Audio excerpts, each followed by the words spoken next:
بسم اللہ الرحمن الرحیم۔ یہ ہمارا اردو زبان کا نواں سبق شروع ہو رہا ہے الحمدللہ۔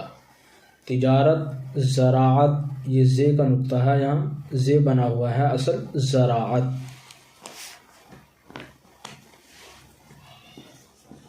حفاظت، شکایت، عمارت، جماعت، ضمانت، عدالت، عداوت، نصیحت، ذریعہ، طریقہ، وسیلہ، تماشا، تقاضا، اجازت، اشارہ، اطلاع، اتفاق، ضرورت۔ تاریخ، تعریف، تعلیم، تکلیف، تعطیل۔ دستور، قانون، مقدمہ یا مقدمہ، دونوں طرح سے پڑھ سکتے ہیں۔ مچلکہ، رعایا۔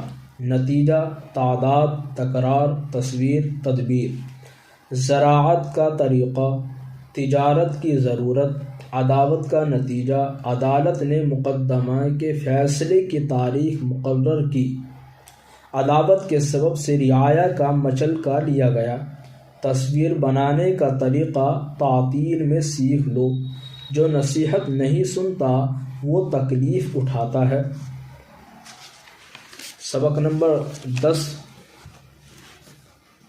ایندھن، بیگن، کانٹا، بانکا، جھونکا، گھونٹا، پہنچا، ٹانکا، مہنگا، پتنگا۔ بکھیڑا، بھروسہ، سہارا، ٹھکانہ، روشنی۔ صفائی، زیادہ، ارادہ، آندھی، باندھی۔ اٹھایا، بگاڑا، چبھویا، باندھا، پکایا۔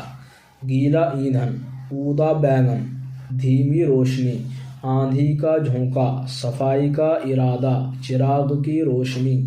بیگن کس نے پکایا، کانٹا کیوں چبھویا، خدا پر بھروسہ کرو، گائے کھونٹے سے باندھ، زیادہ بکھیڑا نہ کرو، وہ اپنے ٹھکانے پر جا پہنچا۔ بدن اور مکان کی صفائی ضروری بات ہے، آندھی کے جھونکے سے ایندھن میں پتنگا جا پڑا۔